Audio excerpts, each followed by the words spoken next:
ñaar ñooñu. voilà kenn ki ministre Ablaye Wade jamono yooyu muy gaajo kii Alioune Sarr nekkoon na ministre ci jamono yi Macky Sall. te bokkoon AFP. waaw mais malgré tout nag ay candidat lañ aussi. waaw mais ay candidat lañ mais xam nga sénégalais yi ñoo wane parrainage yi dafa njëkk a wane lu leer. donte nag parrainage yi candidat yu ci bëri am na ñu waroon a gën a ñaar dem am ñooñu ñoo taxaw ne demul. docteur Abdourahmane Diouf ku ko xam ku ne xam ko ci crédibilité. Bougane en terme de tournée. kan mooy wax tournée te du tudd Bougane.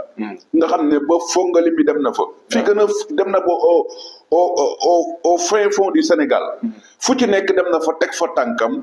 pour saafoonteeg Sénégalais yi mais dañ ne bokkul amul parrain yu normal mais il s'est résigné. mais si Mimi Touré sax. yaa ngi dégg mu ku ci mel ne Mimi Touré mi nga xam ne moom wax na ne carrément mais lu mel ne waxuñ sax bu nekkoon sax Saint-Louis région rek lañ jël ci moom mais département Saint-Louis bi yëpp. mais moom dafa ne bu ko kenn woo ci yooyu sax. yaa ngi dégg ci ñuy dem ci foofu laa bëgg a jëm. sëgam ñoom ñoo